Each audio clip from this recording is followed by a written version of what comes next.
Oke, waalaikumsalam warahmatullahi wabarakatuh. Oke, bismillahirrahmanirrahim. Ya, assalamualaikum warahmatullahi wabarakatuh. Sebelumnya saya minta maaf agak terlambat sedikit ya, karena tadi juga agak sedikit terlambat istirahatnya saya. Dan juga saya juga mau minta maaf, saya coba mengaktifkan kamera. Ini nggak tahu kenapa kok nggak bisa gitu ya. Dari tadi coba belum bisa juga untuk mengaktifkan kamera. Jadi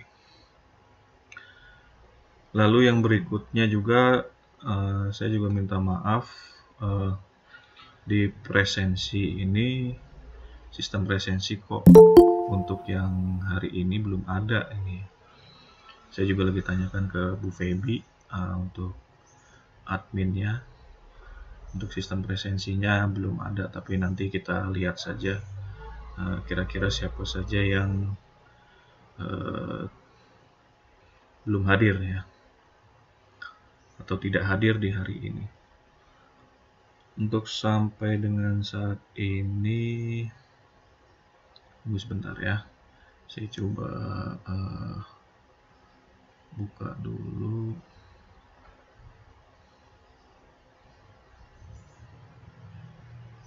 Oke ya, 22 mahasiswa, sekarang udah berapa?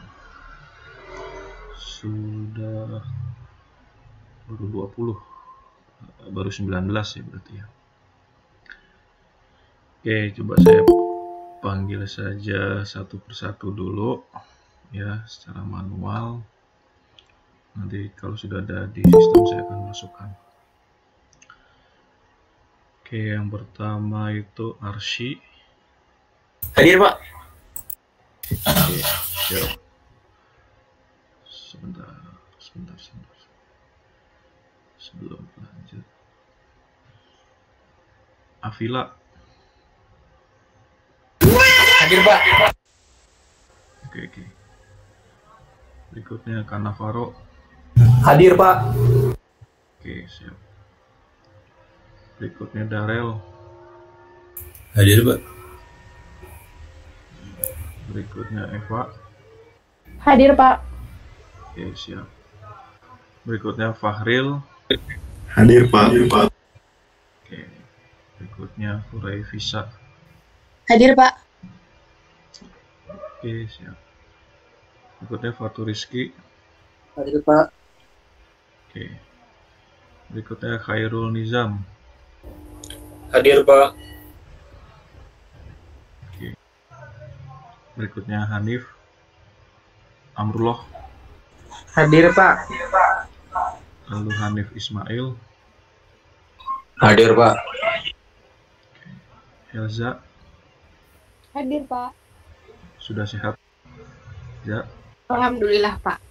Oke. Berikutnya Iqbal. Ya, Bal. Oke, berikutnya Chris. Hadir, Pak. Oke. Hadi Yusuf. Ada. Pak. Ada, Pak. Rizky. Hadir, Pak. Rayes.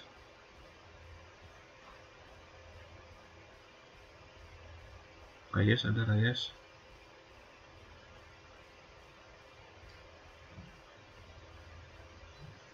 Respon Rayes. Lagi ada bermasalah kayaknya, Pak. Oke. Soalnya ada di kamar sebelah sebentar, Pak. Ada masalah jaringan, Pak. Bentar, Pak. Oke. Rifki. Hadir, Pak. Rizka. Hadir, Pak. Sandy.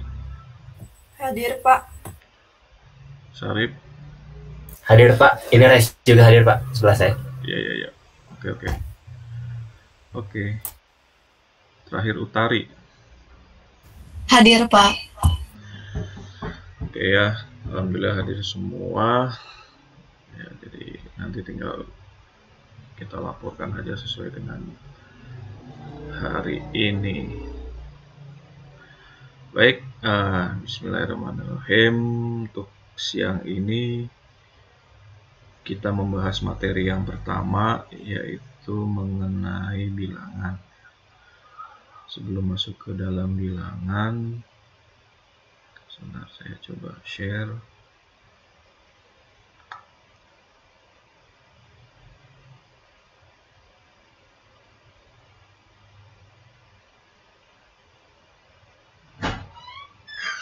Saya coba share mengenai operasi dasar aljabar ya. Ya, jadi sebelum masuk ke dalam bilangan sendiri, mungkin ini sudah sering ya dari zaman Anda SD mungkin mengenai operasi dasar aljabar ya.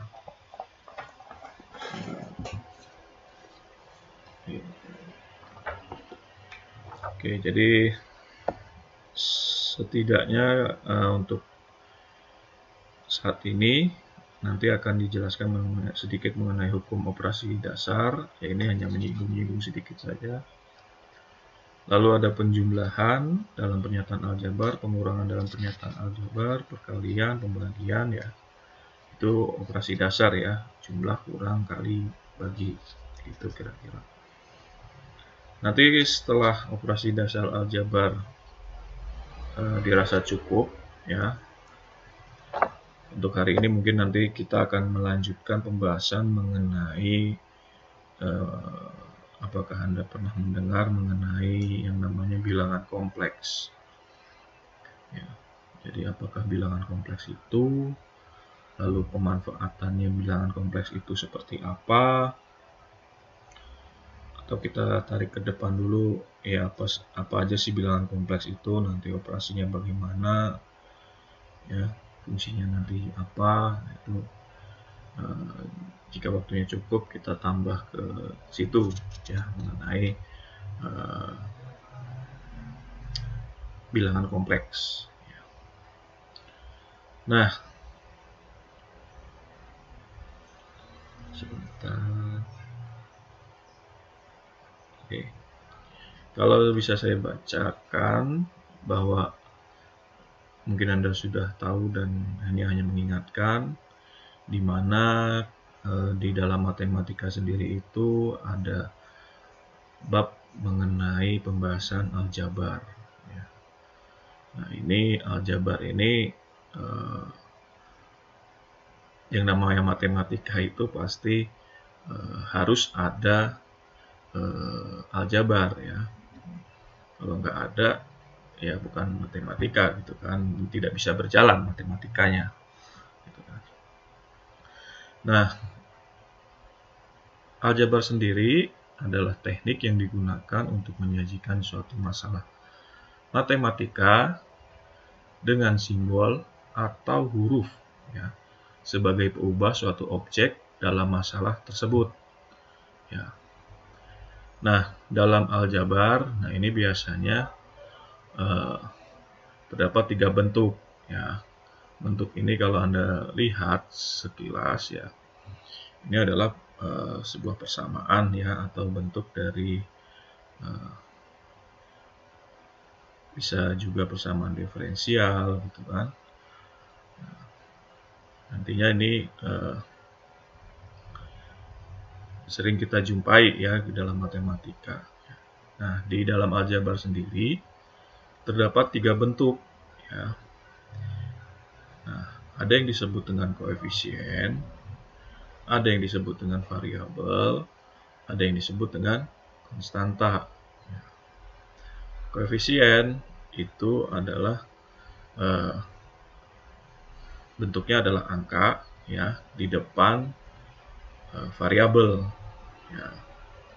Nah, seperti yang pernah disinggung, yang kedua adalah variabel. Nah, variabel ini ada 2, yaitu variabel nanti bisa saja menjadi variabel bebas ataupun juga bisa saja menjadi variabel terikat ya. Nah, kalau variabel bisa saja tidak ada koefisiennya gitu. Tetapi kalau koefisien tidak ada variabelnya, itu namanya adalah konstanta. Berdiri sendiri itu namanya konstanta. Tapi kalau variabel tidak ada koefisiennya bisa saja, jadi tetap ada. Misalnya di sini adalah x kuadrat, berarti di sini nanti sama dengan juga 1x kuadrat, kan seperti itu. Tapi kalau koefisien tidak ada variabelnya, itu adalah namanya konstanta. Nah, ini agar kalian tidak semakin kebingungan tentang materi apa itu bedanya koefisien, variabel, konstanta, dan suku. Nah, ini ada beberapa penjelasan dari gambaran yang tadi. Jadi yang pertama itu adalah koefisien adalah faktor konstanta dari suatu variabel pada bentuk aljabar. Ya, ini penjelasan secara resmi ya. Jadi misalnya 8x, maka koefisien dari 8x adalah 8. Ya, variabelnya adalah x. Gitu. Nah, sedangkan variabel adalah lambang pengganti sebuah bilangan yang belum kita ketahui nilainya dengan jelas. Ya. Nah, ini biasanya akan kita kerjakan untuk dicarikan solusinya secara matematis. Nah, biasanya variabel dilambangkan dengan huruf kecil seperti A, B, C, sampai dengan Z. Ya. Tapi yang jamak kita pakai kan kalau dalam operasi matematika itu kita mengenalnya X dan Y, atau kalau dalam 3 dimensi kita tambahkan dengan Z. Ya. Nah, misalnya 8X, maka variabelnya adalah X, seperti yang tadi digambarkan tadi. Oke, kalau suara saya tidak jelas, mohon dikoreksi ya. Oke, yang berikutnya adalah yang ketiga, konstanta adalah suku dari sebuah bentuk aljabar yang berupa bilangan dan tidak memuat variabel. Tadi simpelnya juga sudah saya jelaskan di awal. Lalu syarat operasi aljabar itu adalah yang pertama, variabel ditambah variabel yang sejenis. Ya. Jadi diusahakan kalau misalnya ada lebih dari satu variabel, nah itu dikelompokkan dulu ya untuk variabel-variabel yang sejenis. Ya, misalnya kalau kita mau mencari x-nya, ya x-nya dulu yang kita cari, ya dikelompokkan dulu yang x-nya. Sedangkan y-nya atau y, ya y-nya yang dikelompokkan gitu. Lalu yang kedua adalah konstanta ditambah konstanta yang sama. Ya. Ini lebih mudah karena konstanta itu kan berdiri sendiri tanpa diikuti oleh variabel. Jadi otomatis dia bisa langsung diselesaikan. Nah, berikutnya adalah suku. Suku adalah variabel beserta koefisien atau konstanta pada bentuk aljabar yang dipisahkan oleh operasi jumlah atau selisih. Atau selisih itu kan pengurangan ya. Nah, suku terbagi menjadi 4 sebagai berikut.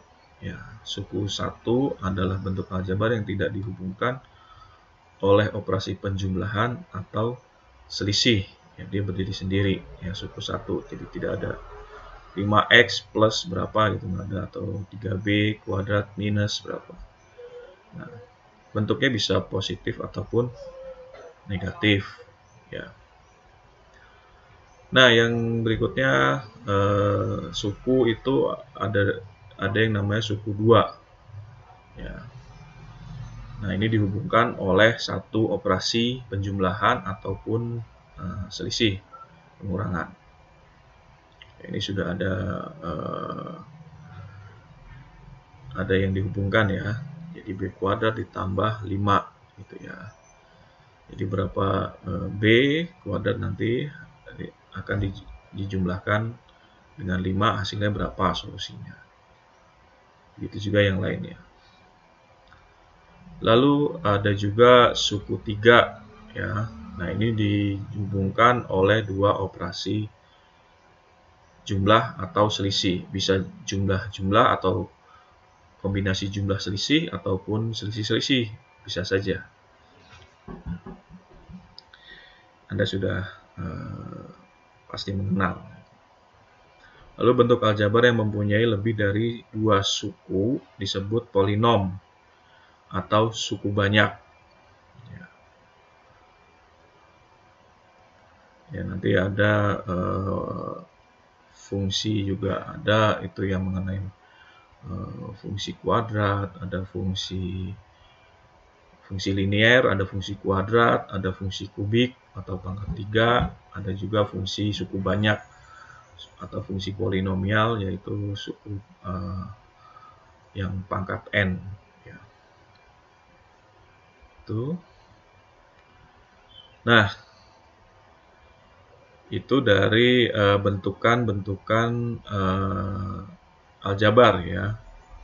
Ada koefisien, variabel, dan konstanta. Jadi harus Anda bisa membedakan kalau disebut variabel itu yang mana, kalau disebut koefisien itu yang mana, dan konstanta itu yang mana gitu kan. Nah, terus ada juga sukunya tadi seperti apa, selain juga penjelasan tentang masing-masing tadi. Nah, untuk berikutnya, nah ini juga pasti dari zaman Anda mulai sekolah, itu pasti sudah mengenal yang namanya hukum operasi dasar, ya, atau operasi dasar aljabar. Yang kita kenal itu ada 4, yaitu operasi dasar, ada penjumlahan, pengurangan, perkalian, dan pembagian. Ya, penjumlahan yang dijumlahkan, gitu kan. Pengurangan yang dikurangi, pembagian, perkalian, ya seperti itu. Nah, yang harus diperhatikan adalah hukumnya. Hukum untuk operasinya ada beberapa, ya. Yang pertama itu mengenai hukum komutatif, di mana urutan dari penjumlahan dua bilangan tidak mempengaruhi hasilnya. Ya. Ataupun juga pada perkalian. Ya. Misalnya di sini kan A ditambah B sama dengan B ditambah A. 5 ditambah 3 sama dengan 3 tambah 5. Hasilnya sama-sama juga gitu kan. 8. Atau perkalian. Ya. Perkalian misalnya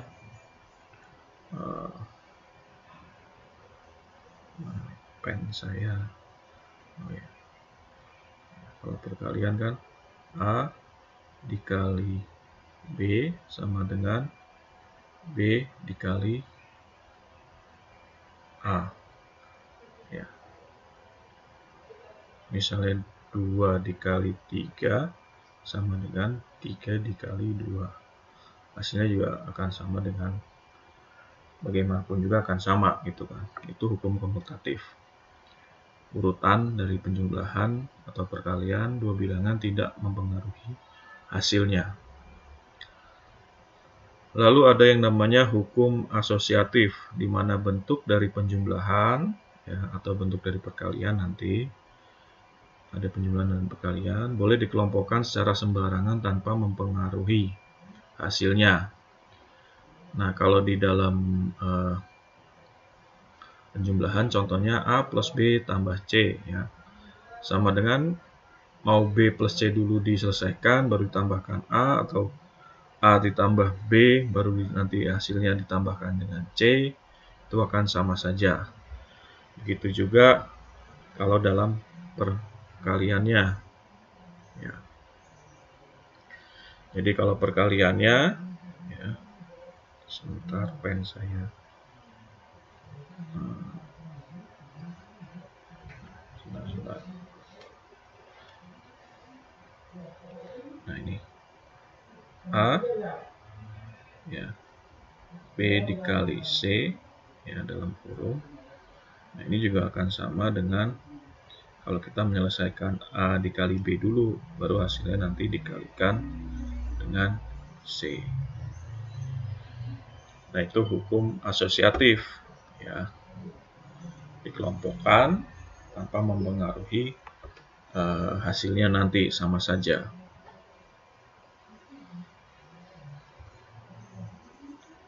Nah, ini untuk perkalian atau selisih itu seperti itu ya. Pengurangan hasil atau selisih hasilnya seperti itu. Lalu ada perkalian, hasil kali dua bilangan A dan B adalah bilangan C ya, seperti itu. Nah, ini juga untuk perkalian itu menganut juga komutatif dan asosiatif, dan juga hukum distributif, di mana perkalian dari sebuah bilangan dengan penjumlahan dua bilangan adalah sama dengan penjumlahan dari dua perkalian A dikali B. Ya. Misalnya dua perkalian A dikali B dan A dikali C. Ya. Contohnya misalnya A dikali dalam kurung B plus C, itu kurung tutup, sama dengan A dikali B ditambah A dikali C. Itu hukum distributif. Jadi kalau bisa dibilang, saya mengingatkan kembali ya, sebentar ini ya, sini bisa saja A ya, ke dalam kurung B tambah C ya, sama dengan A kali B ditambah A kali C ya. Lalu ada juga misalnya B tambah C ya kali A sama dengan B kali A dulu. Nah, hasilnya nanti sebentar.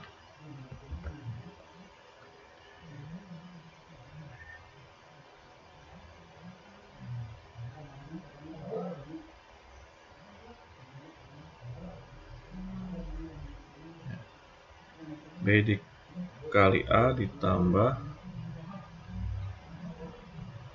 C dikali A, itu ya. Lalu misalnya ada lagi A kurung buka B dikurangi C ya, sama dengan A kali B dikurangi A kali C. Atau juga B dikurangi C dikali A misalnya. Berarti ini kan akan menjadi B dikali A dikurangi C dikali A. Ya.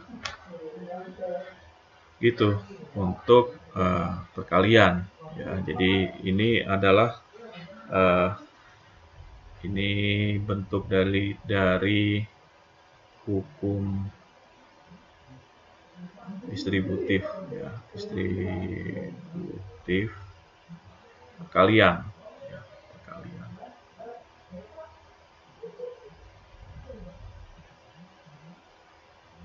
Kira-kira begitu. Oke, lalu ada pembagian ya. Pembagian apabila sebuah bilangan A dibagi dengan sebuah bilangan B, maka hasil bagian diperoleh ditulis A titik 2B atau A garis miring B. Ini penulisannya.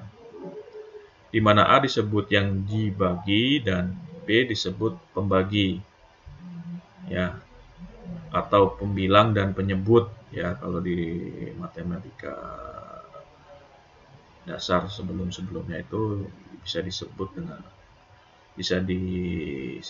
sebagai pecahan yang mempunyai pembilang dan penyebut.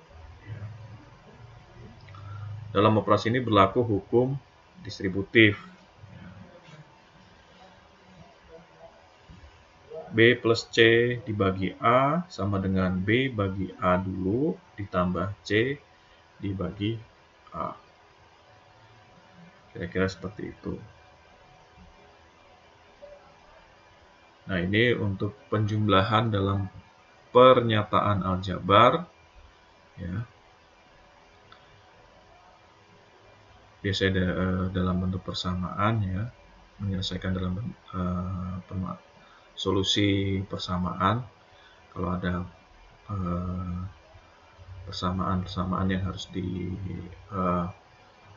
dijumlahkan atau diselesaikan dengan aljabar, kira-kira seperti ini. Saya penjumlahan. Nah, bentuknya ini diperoleh dengan menggabungkan suku-suku yang serupa dulu, ya, dan kemudian diatur dalam baris dengan suku-suku yang serupa dalam kolom yang sama. Kolom-kolom ini kemudian dijumlahkan. Ya, suku-sukunya kita samakan dulu biar supaya tidak bingung, ini kan. Baru kita selesaikan dengan operasi. Misalnya yang diminta adalah penjumlahan. Contohnya misalnya ada 3 persamaan seperti ini, ya, kita selesaikan. Begitupun juga dengan pengurangan, ya. Nanti Anda bisa lihat sendiri, atau Anda mungkin sudah sangat mahir paham mengenai ini. Nah, untuk perkalian dalam pernyataan aljabar ada 3 cara, yaitu untuk mengalihkan 2 monomial atau lebih, gunakan hukum pangkat, hukum tanda, hukum komutatif, dan hukum asosiatif. Ya. Nah, ini hukum pangkat. Nah, hukum perpangkatan, ya, mungkin saya bisa tuliskan di samping sini, ya. Nanti Anda bisa sambil menuliskan. Nah, ini belum berubah jadi pen. Oke. Nah, ini hukum perpangkatan atau hukum pangkat, ya. Yang pertama itu, nah ini hanya mengingatkan, misalnya Anda punya A pangkat P, ya, dan dikali dengan A pangkat Q, ya, atau Q, ya. Nah, ini hasilnya akan menjadi A pangkat P ditambah Q. Lalu yang kedua,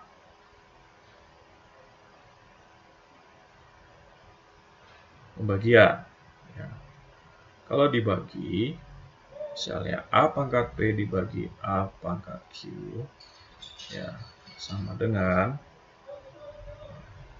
akan menjadi A pangkat P minus Q.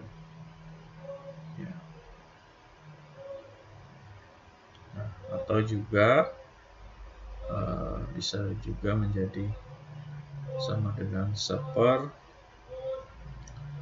A pangkat Q kurangi P. Nah, ini jika A nilainya tidak sama dengan 0.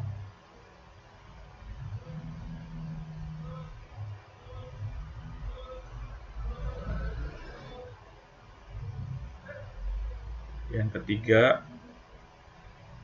ya,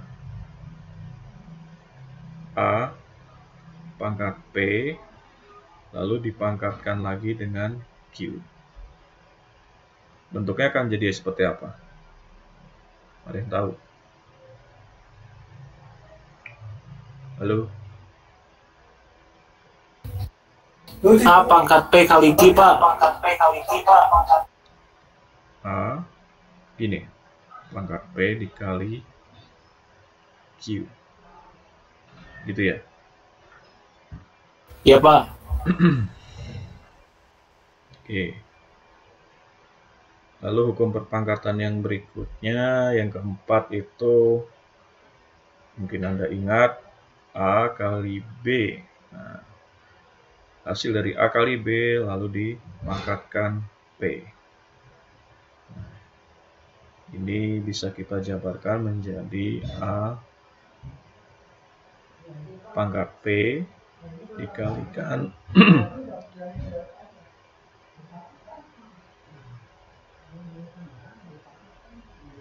B pangkat P.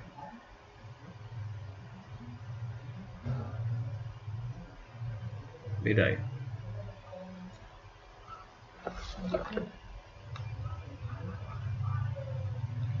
A pangkat P berarti kan seperti ini hasilnya. Jadi kalau di literatur yang ada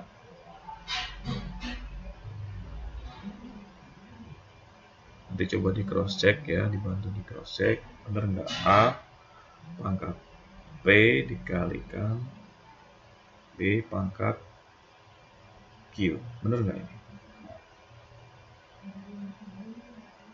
Nanti coba di cross check. Betul, Pak. Ya. Lalu jika A per B ya pangkatkan P, nah ini akan menjadi A pangkat P dibagi B pangkat P ya. Dengan syarat jika B ya bukan sama dengan 0. Kalau 0 dipangkatkan kan hasilnya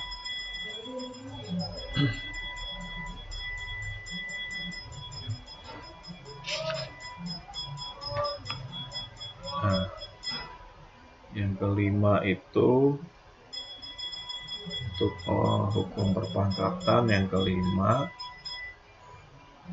itu adalah A pangkat 0 sama dengan 1 ya, dimana A plus minus 0 ya, 0 A pangkat 0 sama dengan 1. Lalu yang keenam ini A pangkat minus P. A pangkat minus P ini agak sini ya, saya coba tuliskan di sini sama dengan 1 per A pangkat P. Itu hukum perpangkatan ada 6 ya. Ini akan digunakan juga di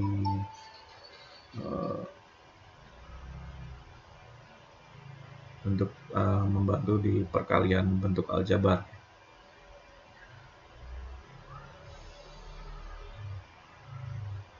Jadi sambil dicatat ya untuk yang kalau ada tambahan-tambahan seperti ini, kalau dirasakan Anda perlu ya. Ini prosedur mengalihkan ya, mengalihkan sebuah polinomial dengan sebuah polinomial ya, ini nanti juga bisa Anda lihat ya bagaimana caranya, mungkin sudah tahu. Lalu ini juga pembagian dalam pernyataan aljabar ya. Nah ini langkah-langkahnya juga sudah ada di sini ya, bisa Anda ikuti juga ya untuk pembagian dalam pernyataan aljabar.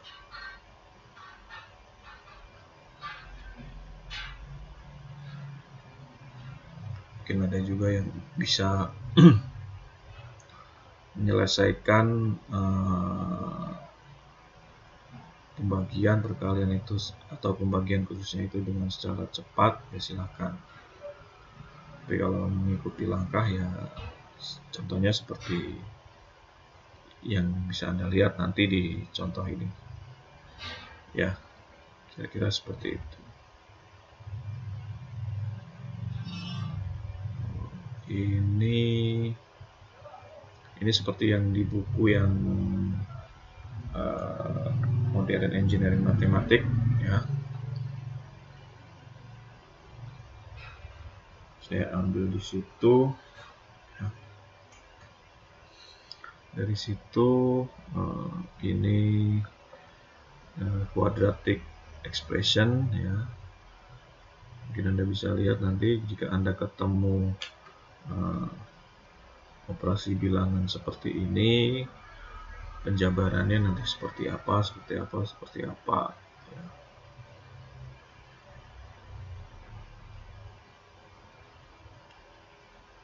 Nah, kalau yang berikutnya ini bentuk dari ini segitiga Pascal ya. Nah, segitiga Pascal ini menjelaskan mengenai kalau ketemu persamaan yang nantinya polinomial ya. Untuk memudahkannya, Pascal membuatkan segitiga seperti ini ya. Nah, misalnya A ditambah B ya, hasilnya nanti dipangkatkan 0, ini sama dengan 1.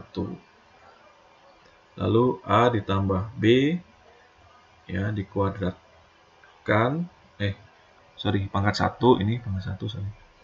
A ditambah B dipangkat 1, nah ini sama dengan A plus B ya, dimana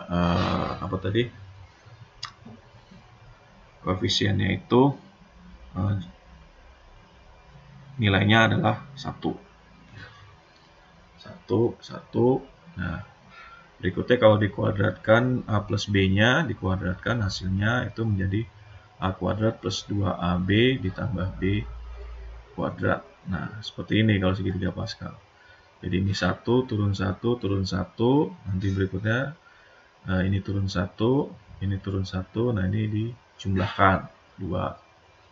Begitu juga selanjutnya ini akan turun 1, ini dijumlahkan 1 tambah 2 3, 2 tambah 1 3, ini akan turun tetap 1. Ini juga 1 tambah 3 turun jadi 4, 3 tambah 3 6, 3 tambah 1 4, ini turun 1. Dan seterusnya.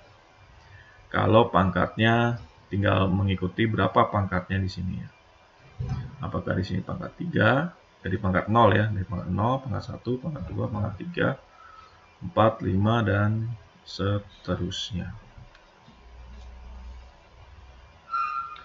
Itu adalah bentukan dari segitiga Pascal supaya Anda bisa mudah dalam menguraikan misalnya ada operasi seperti ini ya. Misalnya X kuadrat tambah Y kuadrat gitu kan. Lalu diselesaikan ya. Atau di pangkat berapa, nah itu Anda bisa memanfaatkan kalau pangkatnya sampai dengan lebih dari 5 sekian-sekian, nah itu bisa dengan menggunakan segitiga Pascal.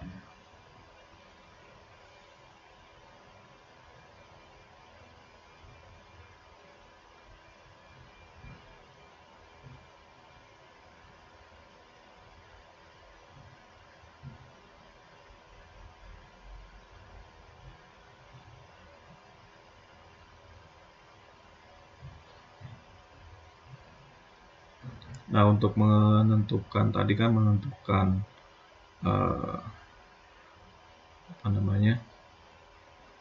variabelnya, bukan variabel, koefisiennya itu pakai segitiga Pascal, sedangkan untuk pangkatnya ini Anda juga bisa lihat polanya ya. Polanya ya. Di sini jadi N-1 ya. N-1 di sini N, di sini N-1, di sini 1, di sini 1, di sini N-1 juga ya, pangkatnya N-1. Nah, ini juga seperti itu pangkatnya N-1, N1, lalu ini Kalau yang di tengah ini sama ya, dibagi dua, A kuadrat B kuadrat ya. Lalu yang berikutnya ini adalah B-nya itu yang N-1 ya, B pangkat 3. Nah, polanya bisa diikuti seperti itu. Nah, kalau yang di A pangkat 5, A plus B pangkat 5 ya. Ini yang pertama N-1, yang berikutnya ini 3 dan 2, berikutnya 2 dan 3 untuk A dan B-nya. Lalu berikutnya ini A, B pangkat N-1-nya, nah ini B pangkat N. Polanya nanti bisa Anda coba Anda ikuti seperti ini. Kalau mau mencari secara penjabaran sendiri atau penjabaran pada umumnya, ya silakan bisa dijabarkan dengan cara yang diuraikan lebih panjang.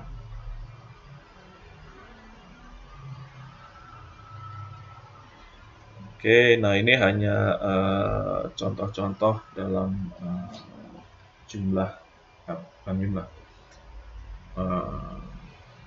operasi aljabar ya, seperti yang di minggu kemarin. Biasanya kan hanya ditampilkan soal ceritanya saja, lalu kita harus bisa menerjemahkannya ke dalam fungsi matematikanya akan seperti apa berdasarkan dengan berdasarkan dengan bentuk soal ceritanya gitu ya. Dan yang ditanyakan apa, kita juga harus mengetahui atau ingat rumus dasarnya dulu gitu ya. Misalnya yang diminta itu adalah volume atau luas area. Nah, itu kita harus tahu rumus dasarnya dulu gitu kan. Tahu misalnya ini diameter lingkaran, lalu rumus volumenya seperti apa, yang kita uraikan. Kalau yang ditanyakan massa ya, atau yang ditanyakan ini adalah massa, berarti harus ada satu lagi selain dengan dimensi, itu ada yang namanya berat jenis atau density. Nah, itu juga harus diketahui. Jadi volume dikali berat jenis, lalu kita akan tahu massanya berapa. Nah, ini sudah menyangkut dengan tadi operasi dasar aljabar atau bilangan ya, ada pengurangan, perkalian, ada pangkat sendiri. Yang harus diperhatikan juga adalah satuan ya. Dalam sebuah menuliskan hasil, seperti kalau yang ditanyakan terdapat satuannya, ini harus disamakan dulu, lalu nanti keluarannya itu harus sama gitu ya satuannya. Jangan di sini pakainya milimeter, di sini pakainya milimeter, ini tidak sama. Nah, satuannya harus disamakan dulu. Lalu massa jenisnya ini pakai kilogram per meter kubik, ini juga harus disamakan dulu sebelum Anda masuk ke dalam operasi aljabar.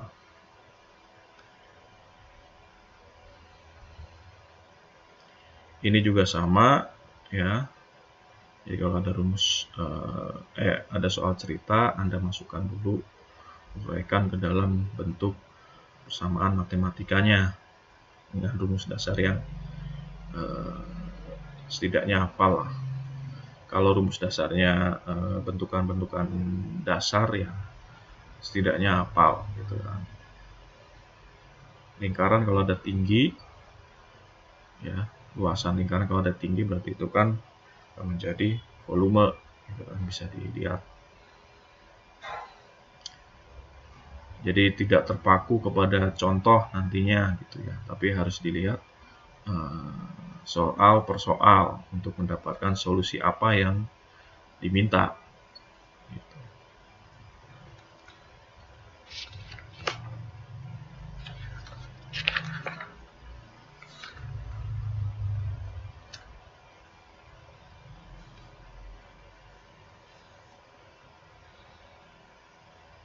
Oke, sampai sini ada yang ditanyakan dulu mengenai operasi aljabar?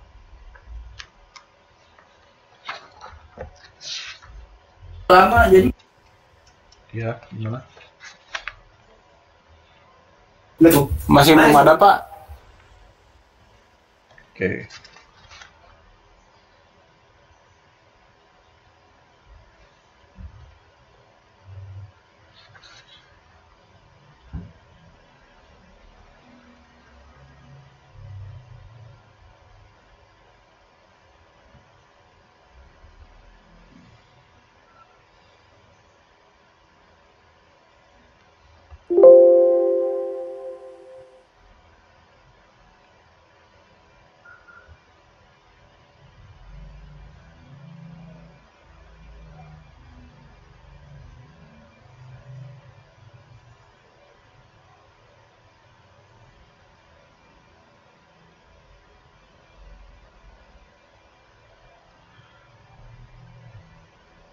Oke, kalau tadi kan ada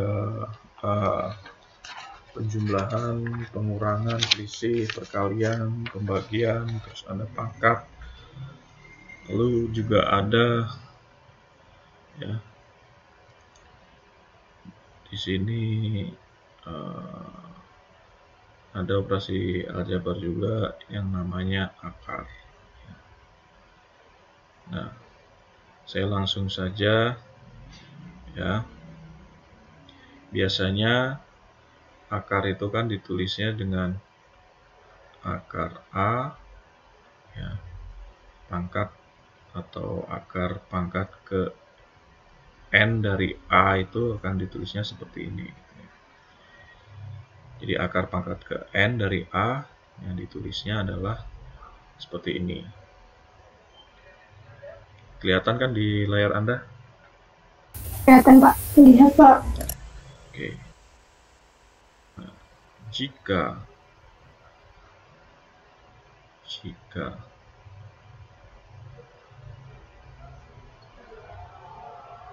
A akar pangkat N ya sama dengan B ya, maka B pangkat N sama dengan A.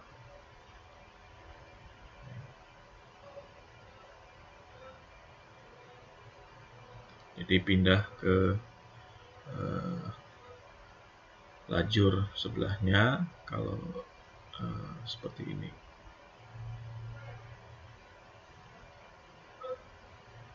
Atau kan kalau untuk akar pangkat ke N dari A ya, ini juga bisa kita tuliskan juga menjadi A pangkat seper N gitu ya. Nah, dari bentuk dasar ini ada juga yang dinamakan dengan hukum pengakaran.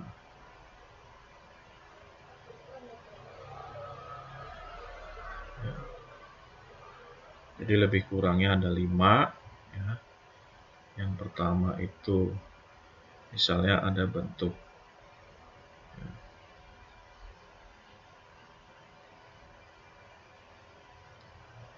akar A ya pangkat N ini adalah akan menjadi A ya, di mana A harus merupakan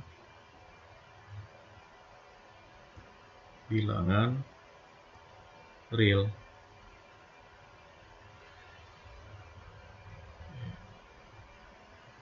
Lalu yang kedua, misalnya ada bentuk seperti ini,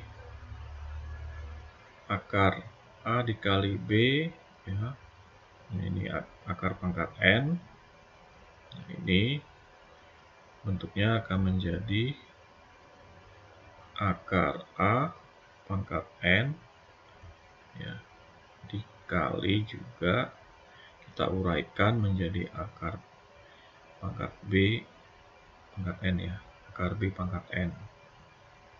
Nah, di sini A dan B-nya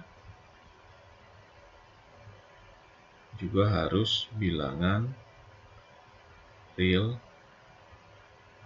positif. Nah, ini juga saya tambahkan ini real positif.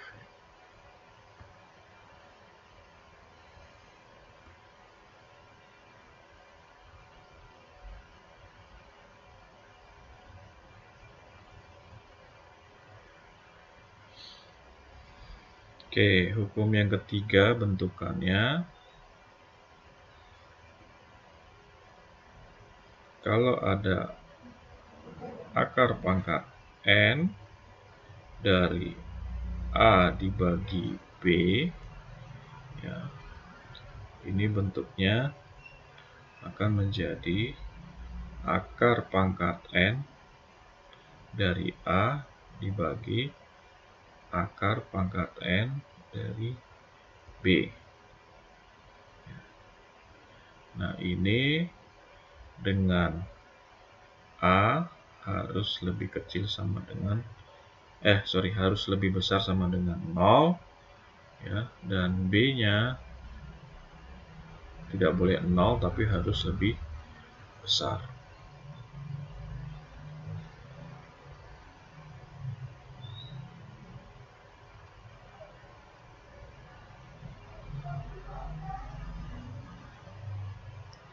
Nah, yang keempat,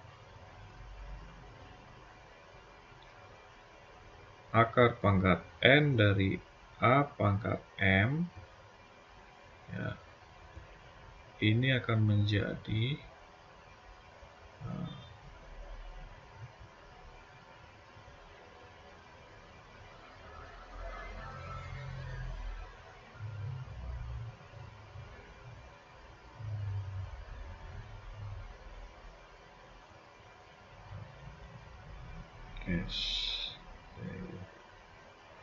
gini.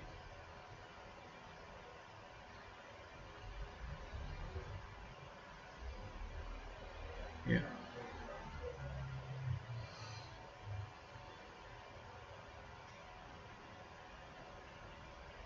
Nah, berikutnya kalau yang kelima,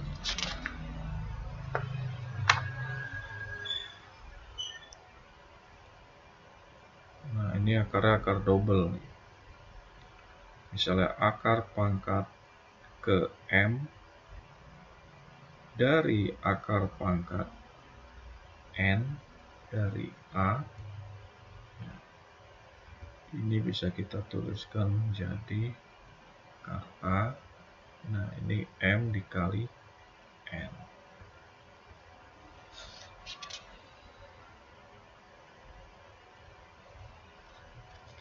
Itu hukum pengakaran ada lebih kurang 5, ya.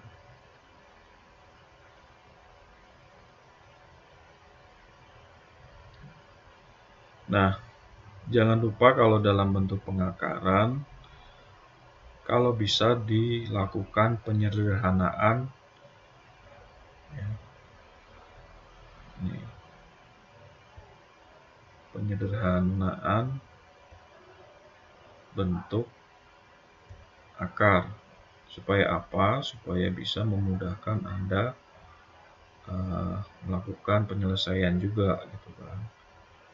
Misalnya kalau ada akar 75, ya, nah ini akan lebih mudah menyelesaikannya kalau Anda jabarkan menjadi akar 25, ya, dikali 3, gitu kan, atau dikeluarkan menjadi akar 25 dikali akar 3 sama dengan 5 akar 3. Akar 25 kan lebih mudah, gitu kan,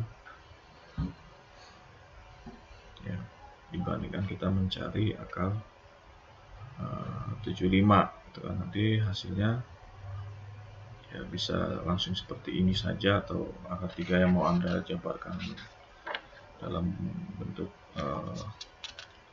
bilangan, ya silahkan, lalu dikalikan 5.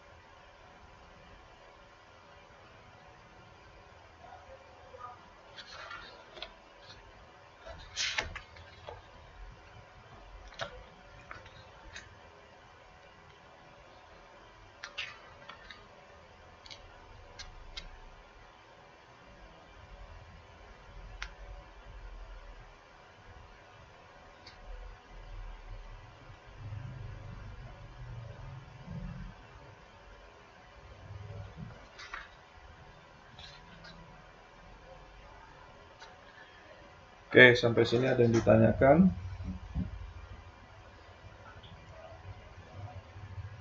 Belum ada, Pak. Sudah dicatat?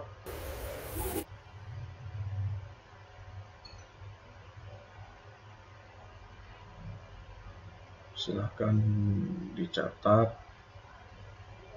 atau di capture. Tapi saran saya lebih baik mencatat, ya. Jadi walaupun Anda belum paham, tetapi setidaknya beberapa persen Anda juga akan mengingatnya. Ya. Anda melihat, masuk ke dalam otak, dan menuangkannya juga harus berpikir untuk dituliskan, kan gitu. Paling tidak ada yang terlewat di situ.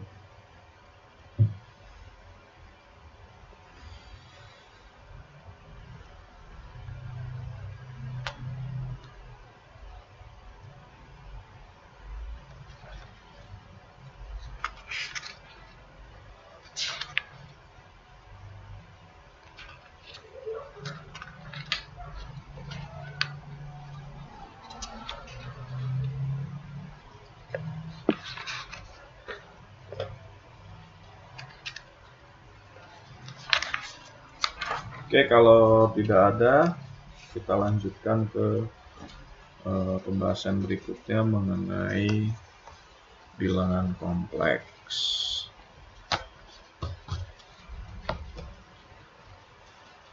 Oke, sebentar.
Oke, terlihat di layar Anda.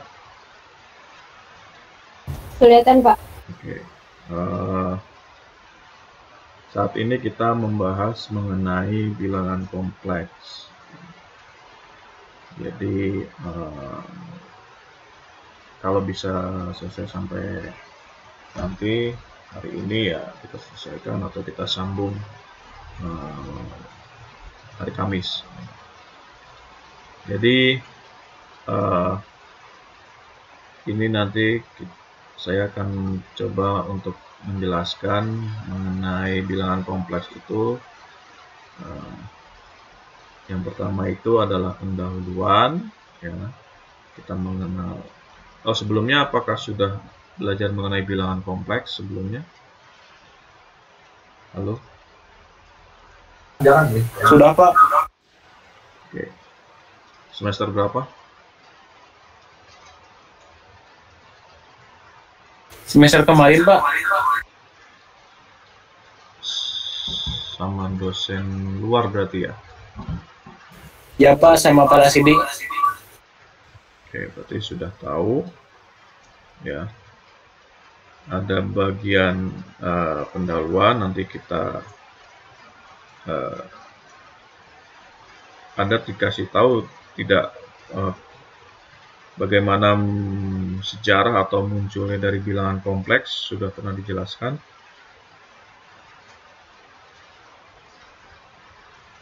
Sepertinya belum Pak itu mah. Oke, nanti coba kita jelaskan ya. Nah, itu bisa masuk ke dalam pendahuluan ya, nanti ada sekilas. Lalu ada bagian real dan imajiner, pasti Anda sudah tahu. Ada bidang kompleks, itu biasanya mengenai dengan grafik ya. Itu kalau Anda pernah dengar itu namanya diagram Argan. Sudah pernah dengar diagram Argan?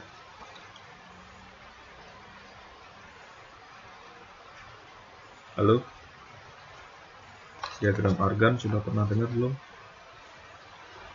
Belum, Pak. Oke. Kalau belum, diagram Argan, bilangan kompleks, 2 dimensi, nah itu yang menyangkut dengan nanti dalam penyelesaiannya, kalau Anda ketemu dengan soal-soal mengenai gelombang, atau amplitudo, ya, atau gerak, ya, atau rotasi, nah, itu bisa menggunakan diagram Argan melalui bilangan kompleks ini, ya. Oke, kira-kira seperti itu bayangannya. Kalau memang belum, gitu ya. Lalu apa lagi? Oh, notasi dan terminologi, mungkin bentuk-bentuk atau pola dari bilangan kompleks. Ya, ada operasi dasar bilangan kompleks nanti seperti apa. Lalu ya sama juga ya, aljabar kompleks ya. Lalu harusnya ini yang keenam ini mungkin akan kita tambahkan mengenai nanti ada sorry.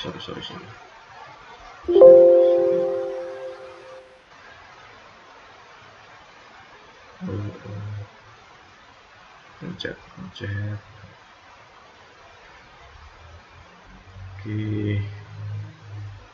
Yang keenam ini nanti aplikasi. Contohnya ya, atau penerapannya ya, dari bilangan kompleks. Nah, saya sedikit menyinggung, pada dasarnya himpunan bilangan kompleks ini termasuk dalam himpunan bilangan yang terbesar di dalam matematika ya. Bahkan himpunan bilangan real yang kita pakai sehari-hari itu merupakan himpunan bagian dari himpunan bilangan kompleks. Nah, kalau bisa saya teruskan, sistem bilangan kompleks merupakan perluasan dari sistem bilangan real. Ya. Bilangan kompleks menjadi sangat penting di saat Anda belajar pada persamaan aljabar. Ya. Mau persamaan linier, mau persamaan kuadrat, nanti ada fungsi persamaan sampai dengan polinomial, itu akan ketemu solusinya. Kalau mentok itu bisa menggunakan dengan bilangan kompleks. Nah, pada bilangan real diketahui bahwa setiap persamaan kuadrat mempunyai 2 akar penyelesaian. Setiap persamaan kubik ya, pangkat 3 mempunyai 3 akar penyelesaian, dan seterusnya. Bahkan akar penyelesaiannya itu dapat berupa bilangan real, atau nantinya juga ada mungkin bisa berupa bilangan tidak real.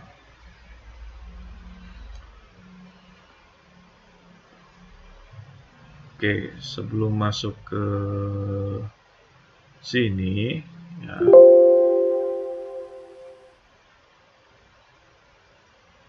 kita masuk ke sini ya.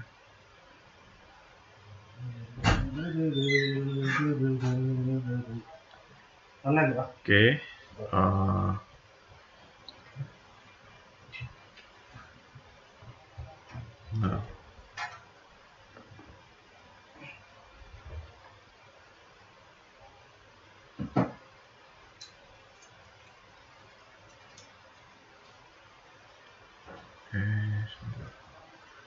saya tutup dulu ya. Saya tutup ya.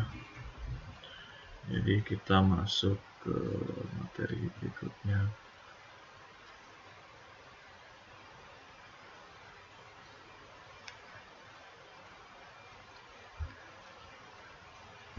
Mengenai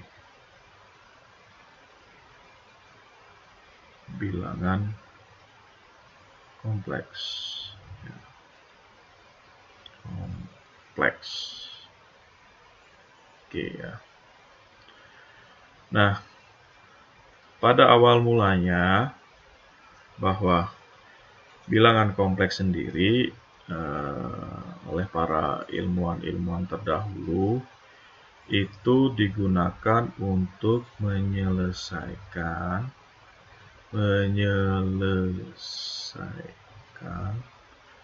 ya, persamaan kubik ya. Nah, misalnya saya punya grafik ya, kalau dalam persamaan kuadrat ya,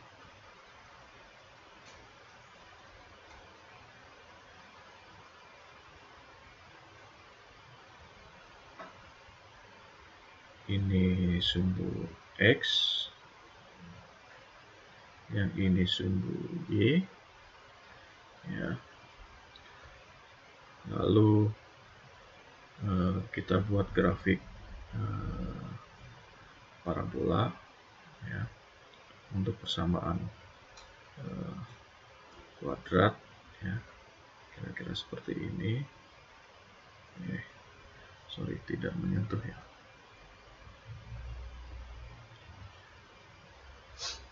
Kira-kira seperti ini.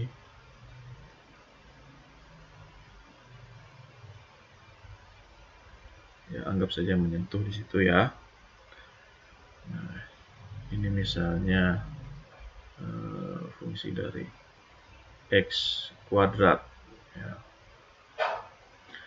Nah, biasanya dalam persamaan kuadrat ya, kita akan mencari yang namanya dua titik ya, atau dua solusi persamaannya kita ketemu dua titik ya.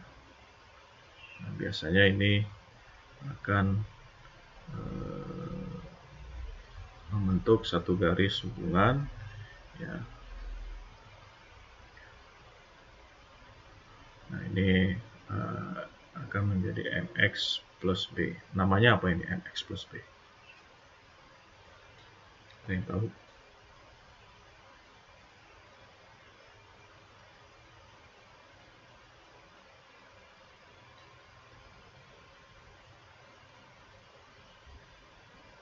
Buat PR ya, cari mx plus b itu apa. Nah, bentuk dasarnya itu akan menjadi, kalau sebuah persamaan, menjadi x kuadrat sama dengan mx plus b. Nah, kalau kita mau mencari solusinya, biasanya kita menggunakan yang namanya rumus ABC ya, atau rumus apa namanya ya, persamaan kuadrat ya. M per 2 ditambah plus minus ya, M kuadrat per 4 ya, dikurangi B. Nah, ini kan bentukan sama kayak tadi kita sebutkan. Ini adalah variabel, X-nya ini variabel, terus M-nya ini adalah koefisien, B ini adalah konstanta.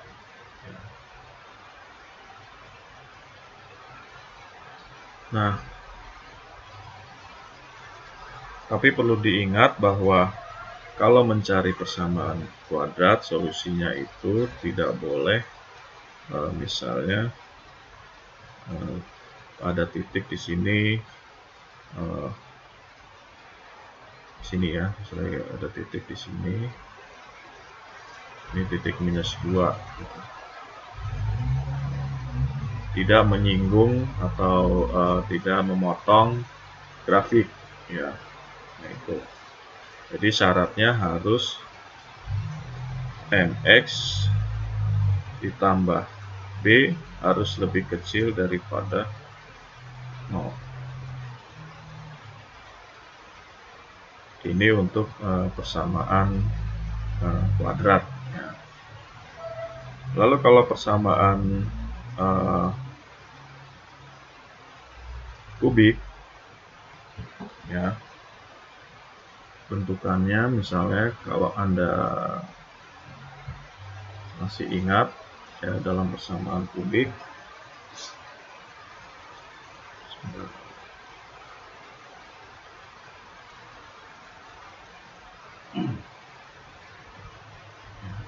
kita gambarkan ya.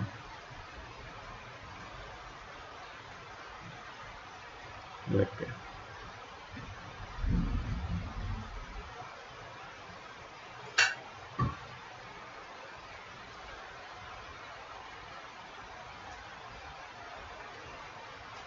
Nah, ini agak mendingan lah. Bentuk persamaan kubik itu grafiknya akan menjadi seperti ini.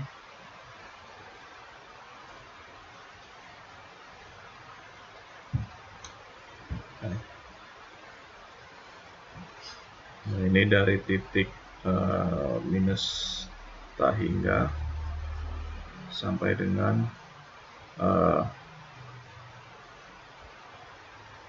titik tak hingga.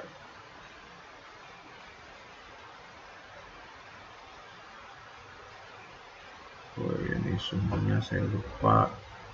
Ini sumbu Y, ini sumbu X. Ya.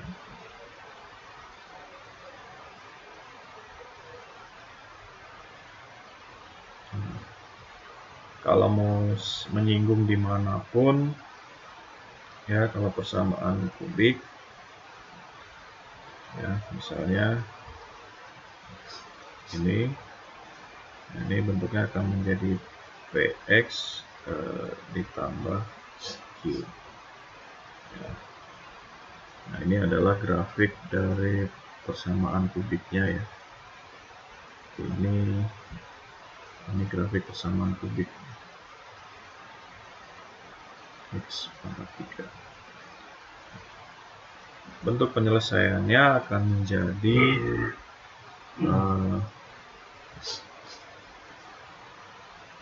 X pangkat 3 sama dengan Px ditambah Q.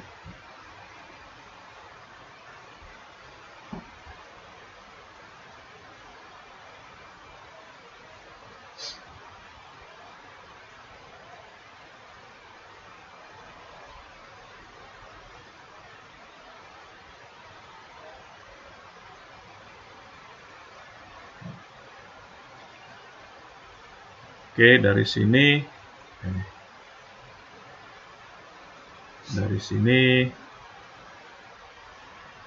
para ilmuwan terdahulu ya itu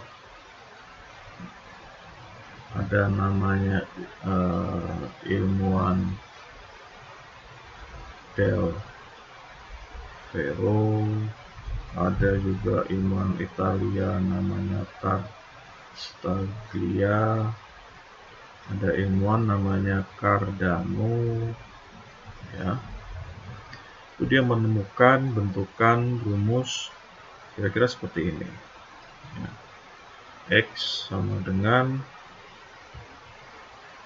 akar ya, dari pangkat 3 ya, Q per 2 ditambah akar lagi ya, Q kuadrat per 4 dikurangi P pangkat 3 per 27. dikurangi akar besar lagi, ya, minus Q per 2 ditambah akar lagi Q kuadrat per 2 dikurangi P pangkat 3 per 27. Nah,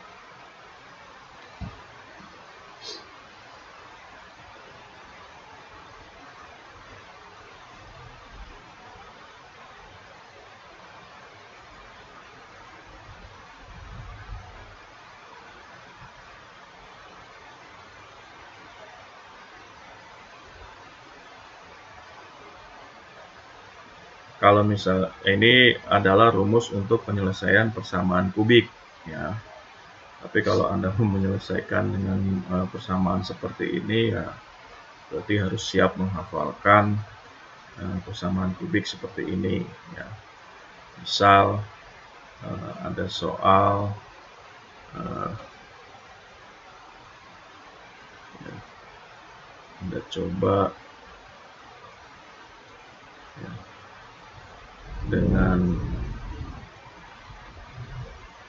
X pangkat 3 sama dengan 15X ditambah 4. Nah, dimana 15X ini bisa kita sebut dengan P-nya, dan 4-nya ini bisa kita sebut dengan Q, ya. Nah, kalau tadi kan dari bentukan yang tadi, yang grafik tadi, bahwa penyelesaian dari rumus dari persamaan kubik itu menjadi X pangkat 3 sama dengan PX ditambah Q. Ya.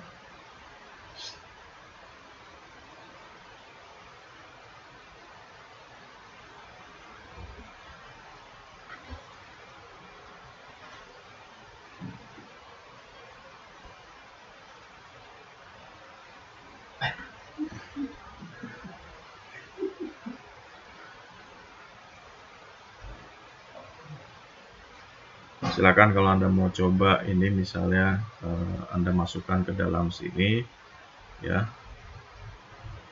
Anda bisa menemukan persamaannya seperti apa.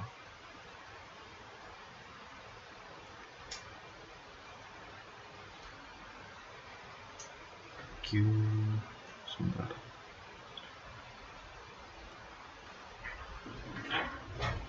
Ya. Coba kita masukkan, ya. Jadi yang X-nya tadi, yang ini, ya, dengan rumus yang ini kita mau menyelesaikan ini, ya.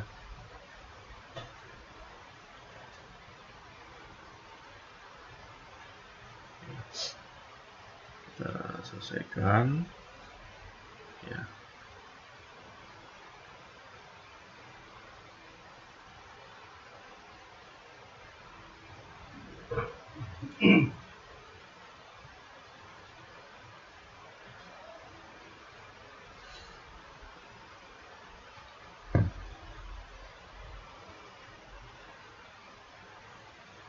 Nah, kalau saya tuliskan kembali, ya, dari yang ini, yang X pangkat 3 15X plus 4, ini hasilnya akan menjadi X sama dengan, ya, akar dari 3 pangkat 3 2 ditambah akar 121, ya, dikurangi akar, ya, dari pangkat 3,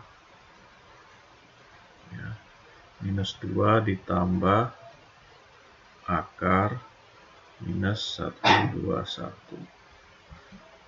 Silakan coba kalau Anda mau uraikan sendiri, ya silakan.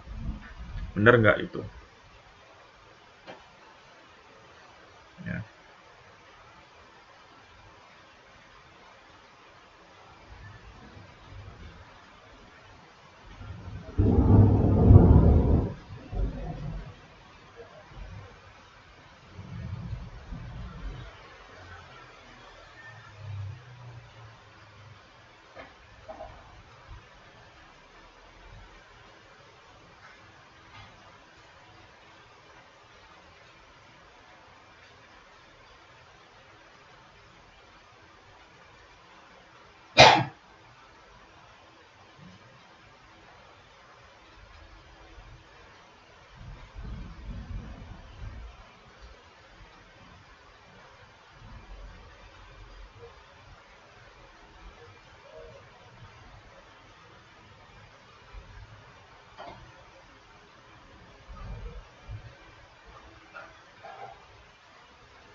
Nah, berikutnya adalah kita menyelesaikan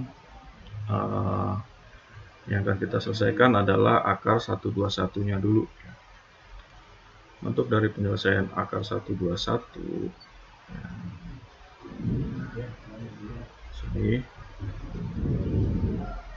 akar 121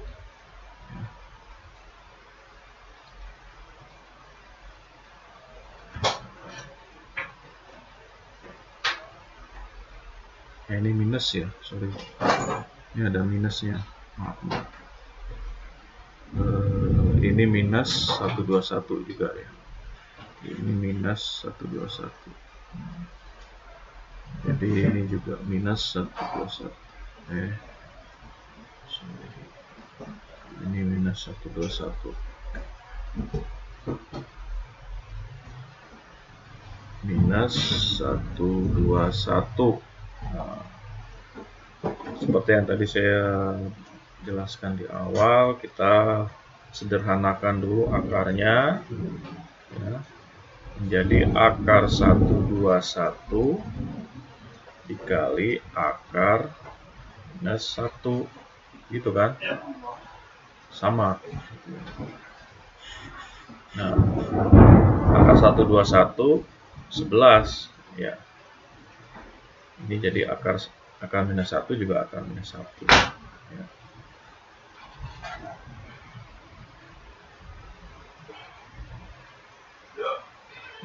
Nah, jadinya ya,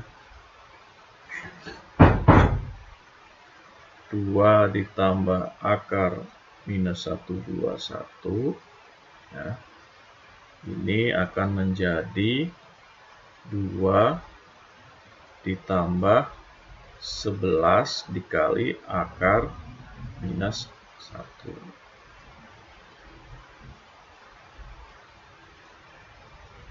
Ya. Atau bisa kita tuliskan secara lengkap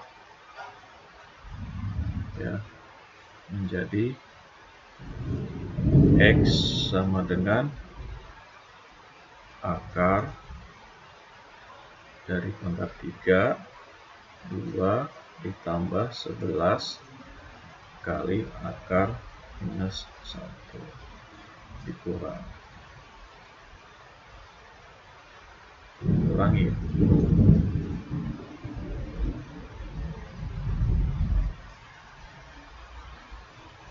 Oh, ini jadi plus ya. Jadi sama pangkat 3 2 11 akar minus 1.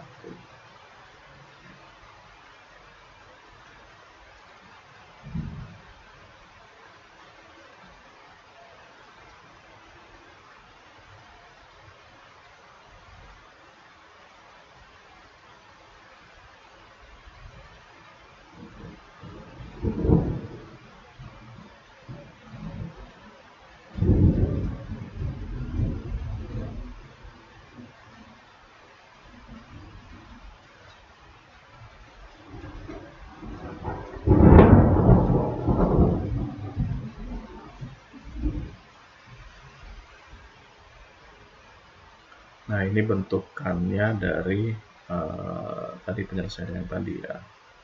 Sementara ini dulu ya. Nanti ada lanjutannya.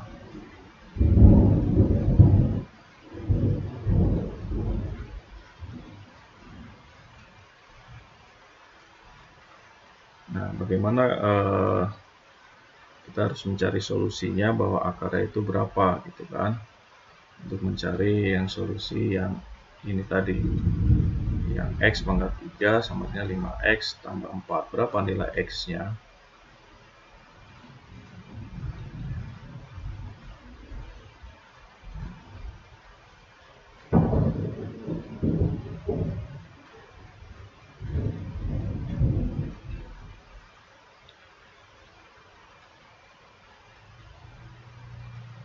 Nah, kita lanjutkan ya. Baru diketemukan yang namanya bilangan imajiner, yaitu I ya. Nah, nilai I nya itu adalah sama dengan akar minus 1. Nah, para ilmuwan dulu mengidentifikasi bahwa akar minus 1 itu bisa disebutkan dengan I. Lalu nanti kita lihat bahwa kalau I dikuadratkan akan menjadi minus 1.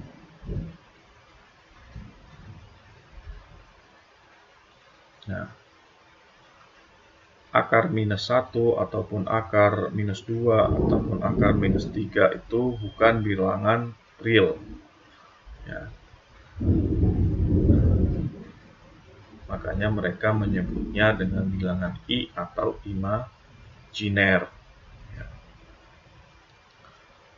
Nah, kita coba menyelesaikan yang ini dulu, bahwa I ya, misalnya kita punya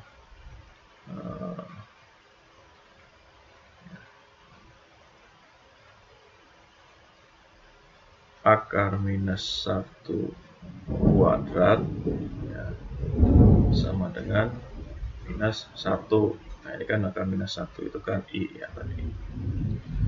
Kalau akar minus 1 atau I pangkat 3 ya, ini akan menjadi akar I atau akar minus 1 atau I ya, kuadrat dikali akar minus 1. Hasilnya akan menjadi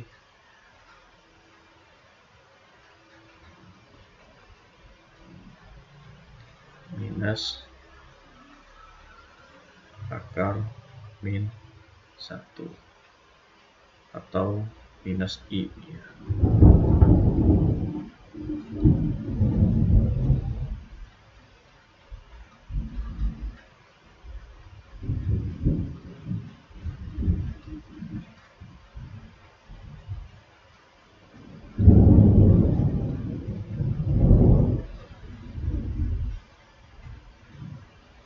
Nah,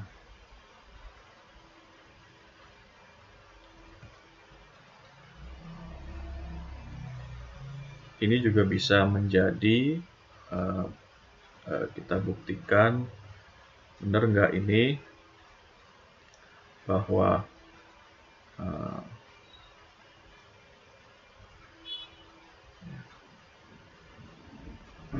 nantinya sini ya,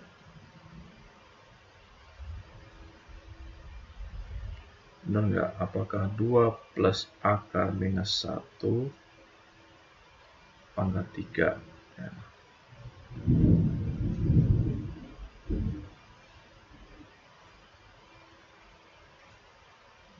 Kita pangkat 3 kan, jadi 2 pangkat 3 ditambah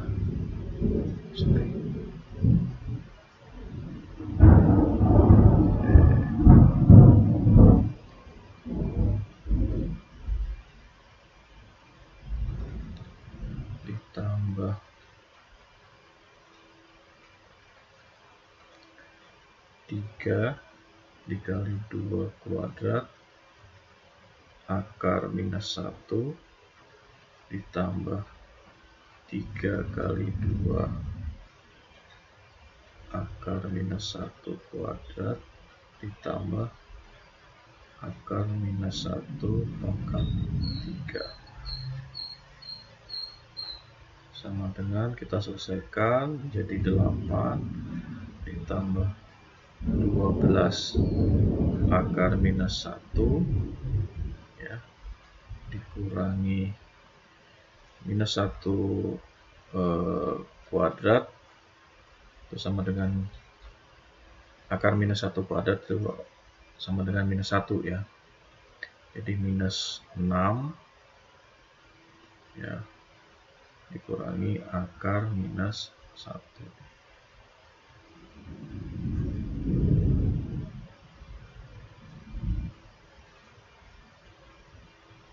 sama dengan 2 ditambah 11 akar minus 1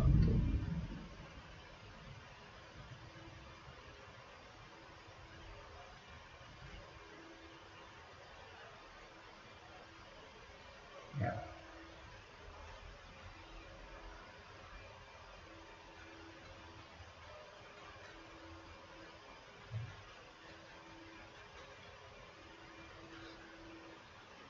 Nah,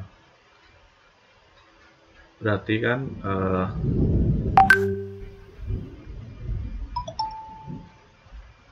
ini bentuk ini bisa kita masukkan ke sini ya. Bentuk ini kita masukkan ke sini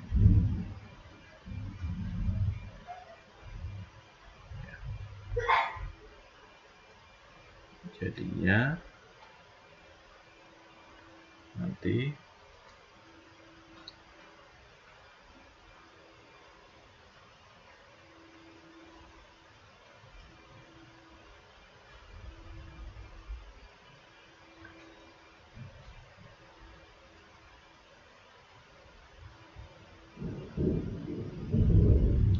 akar pangkat 3 ya, ini kita masukkan 2 ditambah akar min 1 kurung tutup pangkat 3 ya, ditambah akar pangkat 3 dari 2 dikurangi akar minus 1 ya, pangkat 3.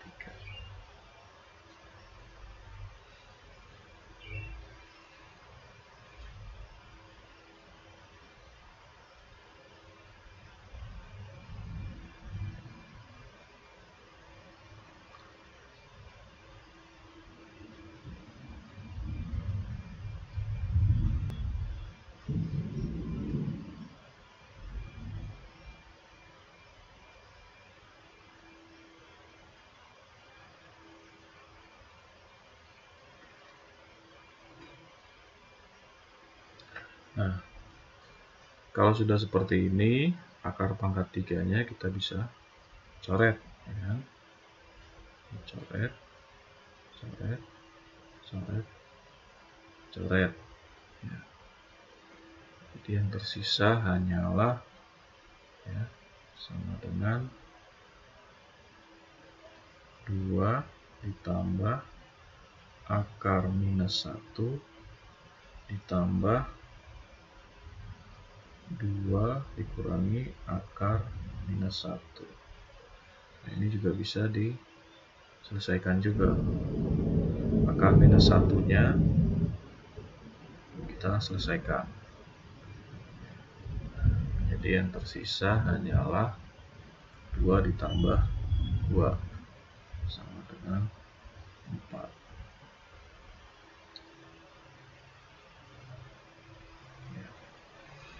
Jadi kalau di pertemuan awal kemarin ya, dalam menyelesaikan persamaan matematika terapan itu akan berbeda dengan matematika eksak ya, tahapan-tahapannya.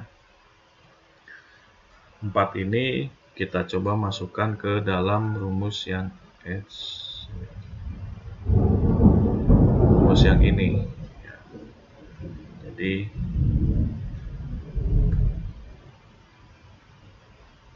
kita verifikasi bahwa X pangkat 3 sama dengan 15X ditambah 4.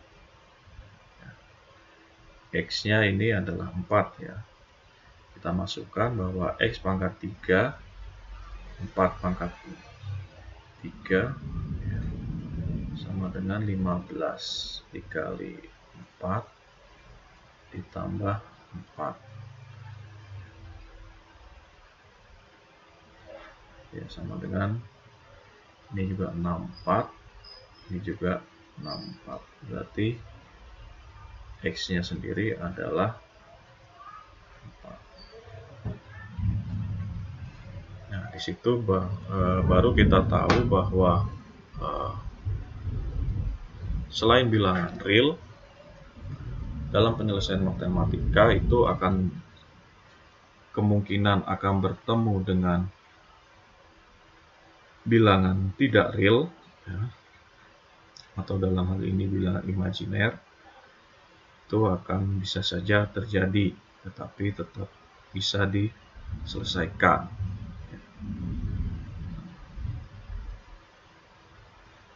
Sekali lagi, ini adalah kemunculan dari yang namanya bilangan kompleks. Ada yang namanya bilangan real dan bilangan imajiner. Nah, itu awal munculnya bilangan kompleks itu dari sini ya.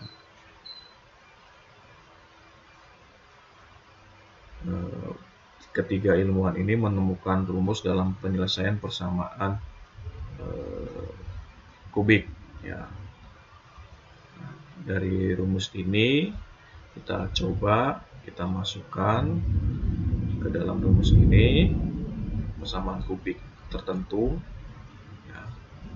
Nanti akan muncul ternyata di situ akan muncul bilangan tidak real atau bilangan imajiner.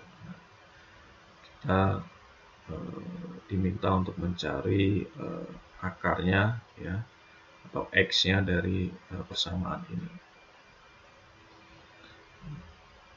Setelah melalui tahapan-tahapan tertentu akan menghasilkan seperti itu dengan prosedur ada yang namanya bilangan kompleks. Itu sedikit penjelasan mengenai bilangan kompleks.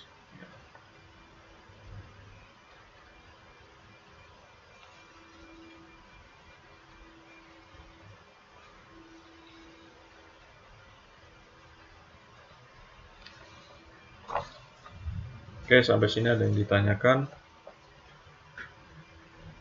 Kita belum masuk mengenai bilangan kompleks ya. Apa saja tadi bilangan kompleks itu, kita belum masuk di situ ya. Sampai sini ada yang ditanyakan dulu.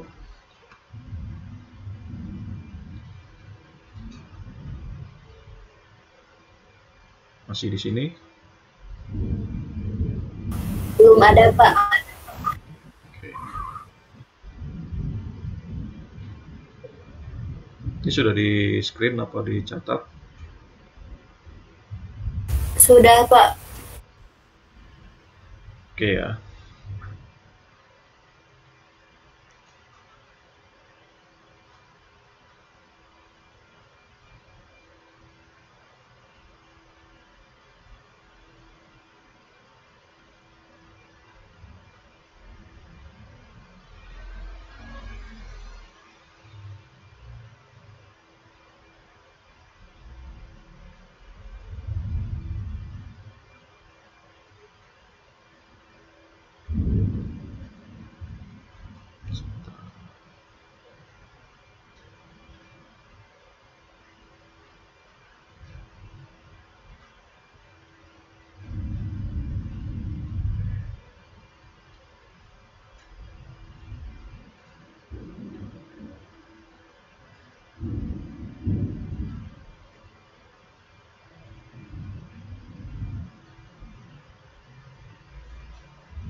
Oke, kita lanjut membahas mengenai apa itu bilangan kompleks sendiri.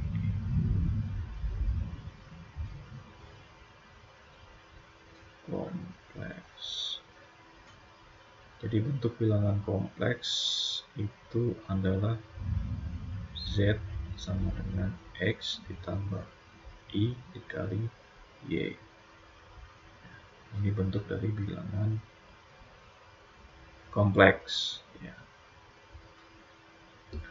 Nah, bilangan sendiri, ya ini hanya sekilas.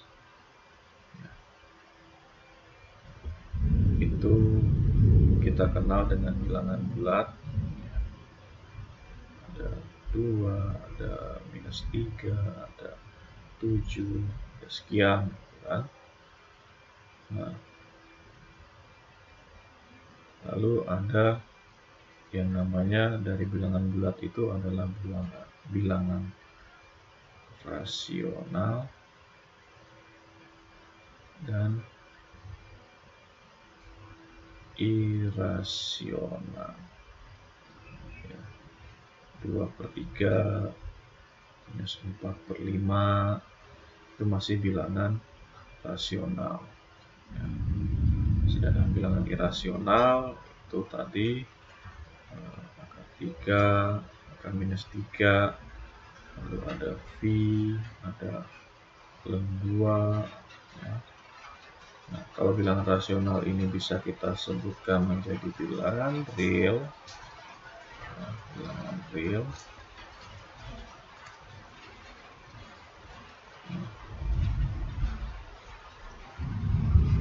Sedangkan bilangan irasional sendiri bisa kita sebutkan dengan bilangan imajiner.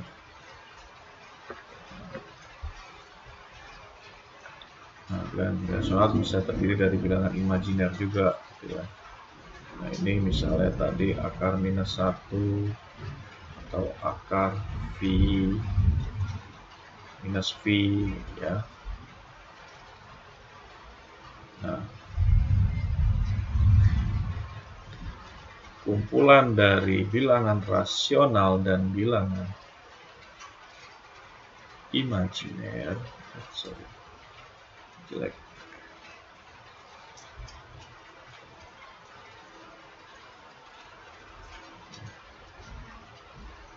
Kumpulan dari bilangan rasional dan bilangan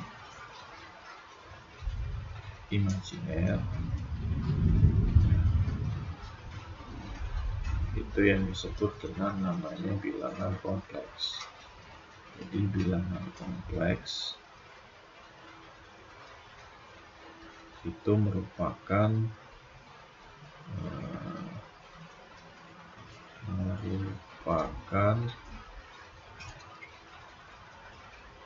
kumpulan dari bilangan real dan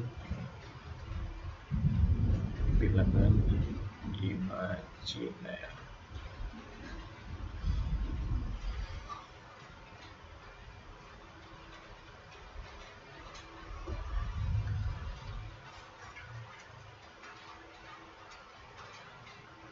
Nah,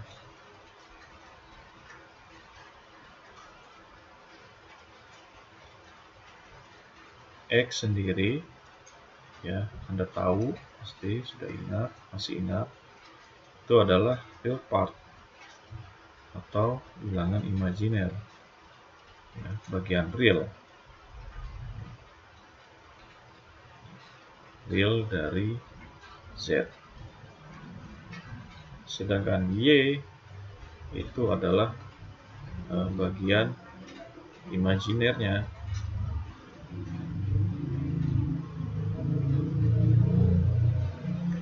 Imajiner dari Z. Kenapa? Karena ada huruf I.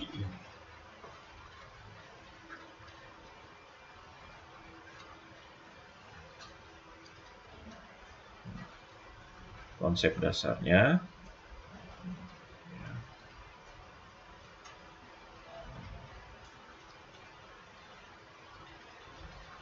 Konsep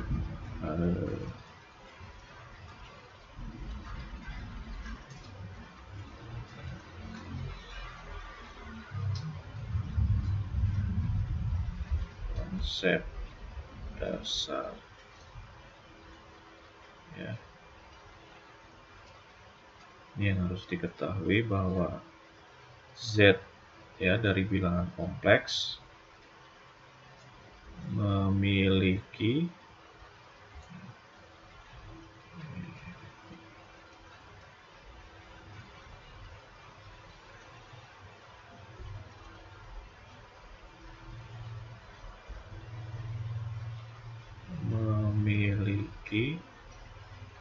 satu nilai meskipun ada dua bagian, yaitu bagian real dan bagian imajiner.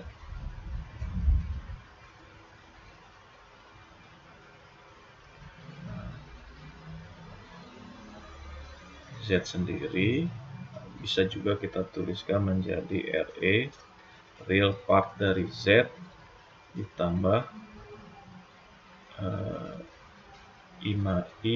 imajiner dari Z.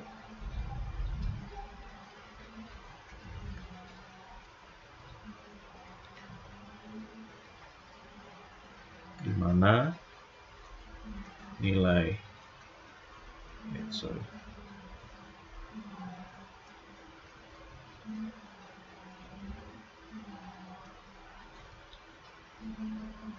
nilai I kuadrat sama dengan minus 1.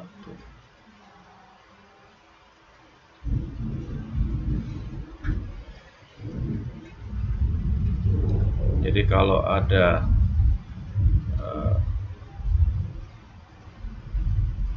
contoh, ya, saya ulangi sedikit untuk mengingat ya, Z sama dengan 3 minus 4I ya, berarti real Z-nya adalah berapa?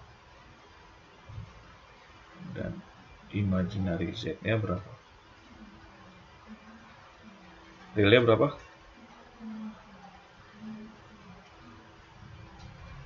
Halo?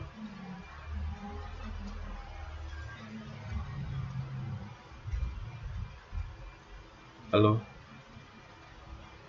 Masih di sini? 3. Real Z-nya 3, imaginernya min 4I. minus 4. 4. Itu untuk membedakannya terlebih dahulu.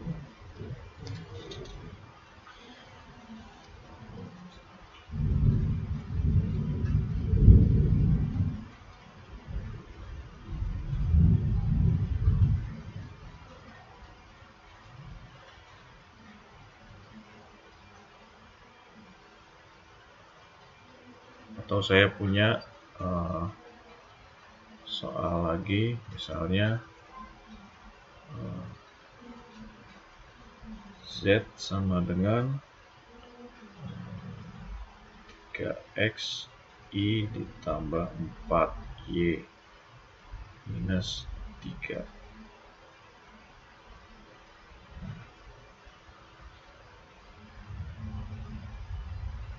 Jika real Z-nya sama dengan 6 dan imajinar dari Z-nya itu sama dengan 9, berapa nilai X dan Y-nya? Berapa nilai X dan Y-nya? Contoh.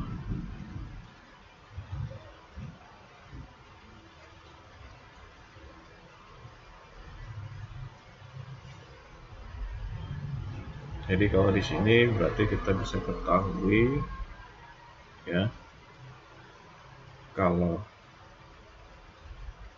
real Z-nya nanti nilainya adalah sama dengan 6, berarti real Z-nya berapa?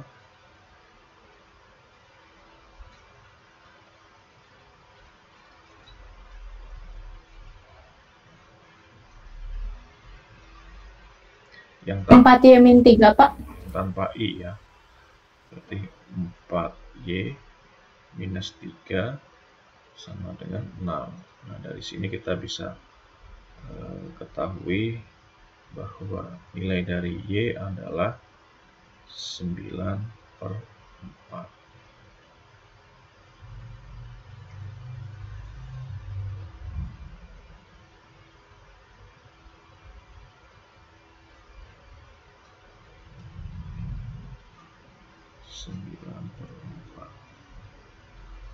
Ini nilai Y, berarti kalau nilai imajiner Z sama dengan 9, berarti kan imajiner Z itu yang harus ada simbol I-nya atau imajiner ya, 13X I sama dengan 9.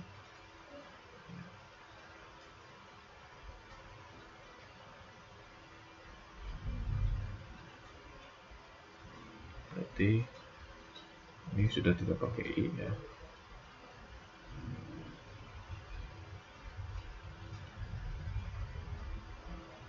Berarti X-nya sama dengan X-nya sama dengan 3.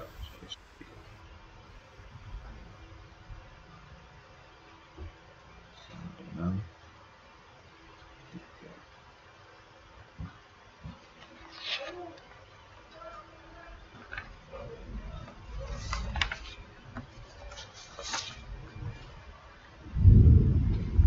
Nah, itu untuk hari ini ya. Masih ada bahasan sebenarnya mengenai aljabar bilangan kompleks ya. Itu nanti bisa kita lanjutkan hari Kamis ya. Itu ada polanya bilangan kompleks. Nanti terus kita masuk ke dalam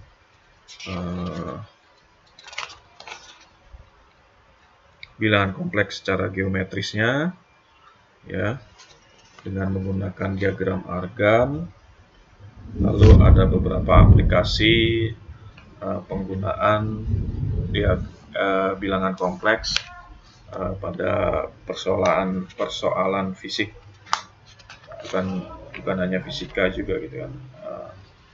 Tentukan fisik atau yang tanpa, yaitu fenomena-fenomena bisa kita coba bahas hari Kamis. Kira-kira begitu untuk pertemuan hari ini. Sudah jam 3 ya. Sampai sini ada yang ditanyakan dulu mengenai bilangan kompleks dari awal sampai akhir tadi?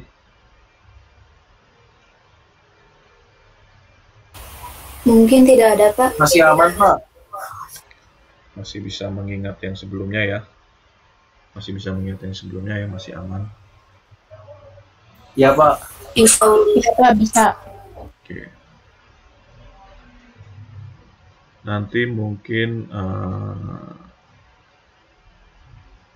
akan saya bagikan di Google Classroom ya, mengenai materi yang awal ini ya, sampai dengan yang ini ya, yang bilangan kompleks. Nanti kita coba, nanti saya coba share ke Google Classroom.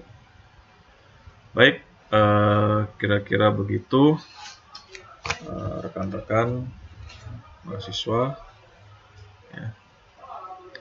Semoga pertemuan ini bisa menjadi berkah kita semua ya, dan bisa lancar pada pertemuan-pertemuan berikutnya.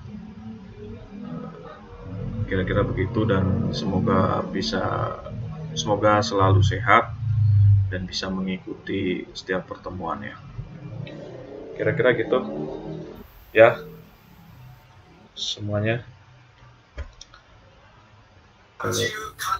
Kalau tidak ada pertanyaan dan pembahasan lanjutannya, kita lanjutkan pada pertemuan Kamis besok jam berapa?